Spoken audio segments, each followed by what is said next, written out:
You're listening to The Signal Daily.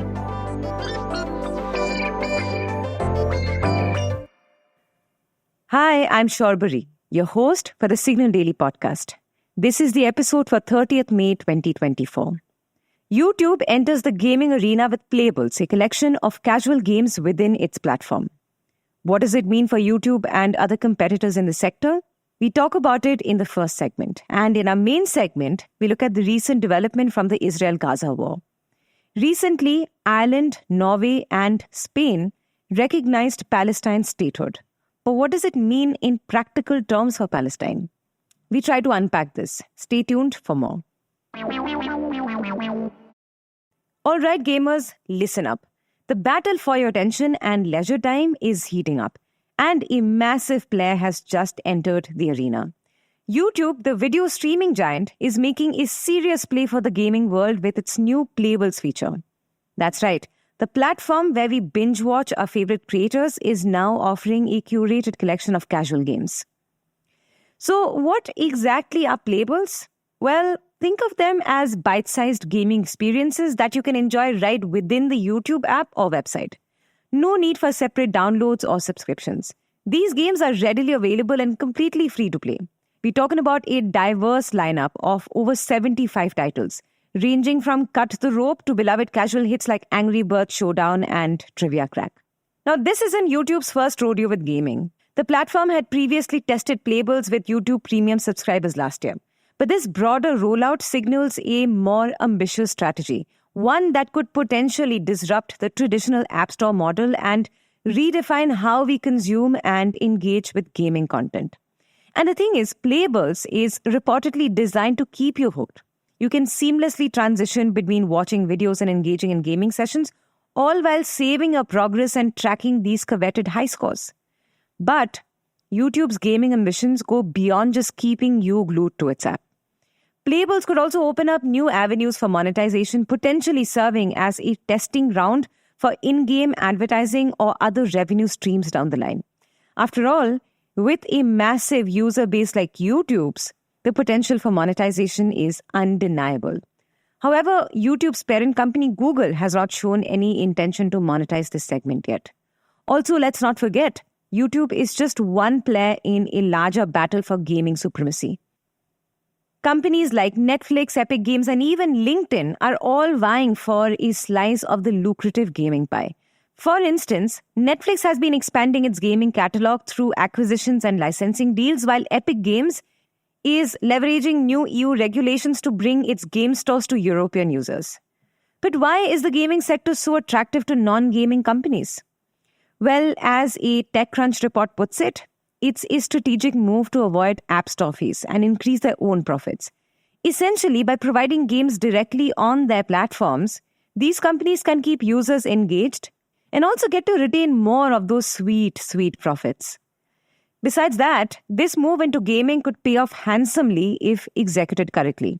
By offering a diverse and constantly refreshed library of casual games, YouTube could cement its position as a one-stop shop for entertainment and leisure activities.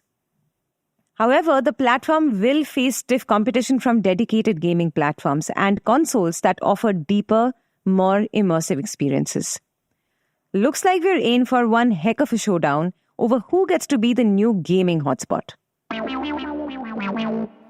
For our second segment, we are going to bring you deep dives on stories from the world of technology, business, policy, and anything that leaves you with food for thought. A dark cloud looms over the Mediterranean. Israel's assault on Gaza has been going on for more than 200 days now in response to the Hamas-led attack that took place earlier in October 2023. Thousands and thousands of Palestinian citizens have lost their lives to this war so far. Families have been devastated, entire neighborhoods razed to the ground, and infrastructure like hospitals and schools turned to dust. The military offensive reached an atrocious point recently when Israeli airstrikes on a camp that was housing displaced Palestinians near Rafah, which is a Palestinian city in the southern Gaza Strip, killed 45 people, most of whom were women, children, and elderly. And this led to a massive outrage on social media platforms. Now, in terms of international response, the US is continuing to back Israel's actions, with the White House saying that the attack on Rafah didn't cross President Biden's quote-unquote red line. But there are now evident chasms among the EU states around the Gaza war. So recently, on 28th May, 2 EU countries, Spain and Ireland, along with Norway, formally recognized a Palestinian state in a coordinated move, much to the Israeli government's dismay. The Palestinian flag was also raised in Dublin outside Ireland's parliament. In very clear words, the Irish Prime Minister Simon Harris voiced his stand on the issue when he said, and I'm quoting him, "It is no longer enough just to condemn. It is no longer enough just to be repulsed. We must be on the right side of history." End quote. But why this matters is because in the eyes of the people, this stand itself is a small victory. You see, what these nations have done is they've broken off from the traditional stand among Western nations, which is that Palestinians should negotiate with Israel for its statehood.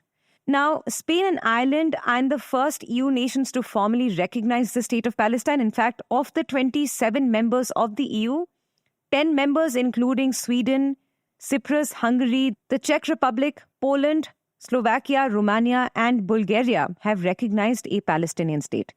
Yet, this show of support may not be able to achieve anything substantial for Palestine, much less deter Israel's military action.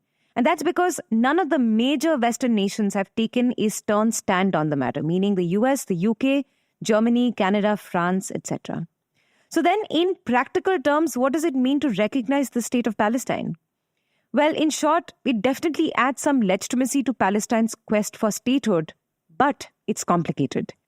You see, as defined under the Montevideo Convention of 1993, being a state means having a permanent population, a defined territory, a government, and the ability to enter into agreements. But it's the control over its territory that Palestine doesn't have, even though in the 1990s, the Palestine Liberal Organization, or the PLO, and Israel signed the Oslo Accords and the Gaza-Jericho Agreement to divide areas of control in Gaza and the West Bank between Israel and the Palestinian Authority. A second understanding of state comes from the constitutive theory, which is that a state exists exclusively via recognition by other states. Now, the thing is, Palestine is already recognized as a sovereign state by at least 144 out of 193 member states of the United Nations. And since 2012, it's also got a seat at the UN, but as a non-member observer state, meaning it can have a representative, but it can't cast a vote in the assembly. Now, getting the voting right would bring it some political clout, but the one big hurdle in the way is the US.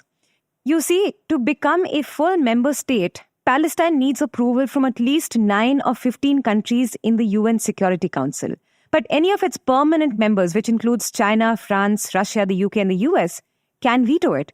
And as you know, the US isn't exactly inclined to recognize Palestine's statehood and has vetoed Palestine's request for full membership before. So coming back to Norway, Ireland, and Spain's stand on Palestinian statehood, I mean, sure, it's a symbolic stand. It doesn't come with sanctions or anything. But if nothing else, this new development can add some international pressure on Israel. If you like listening to The Signal Daily, please show some support. Rate us and review us on Apple Podcasts and Spotify. We'd love to hear what you have to say about this podcast. So feel free to shoot an email at hello@thesignal.co. This episode was researched, written and produced by me, Shorbari, and Manaswini. Edited by Venkat Anand. Mastered and mixed by Yash Hirve. You can catch this podcast every morning on Spotify, Apple, Amazon Prime Music, or wherever you listen to your podcasts. We are thesignal.co on Instagram, LinkedIn, and Twitter.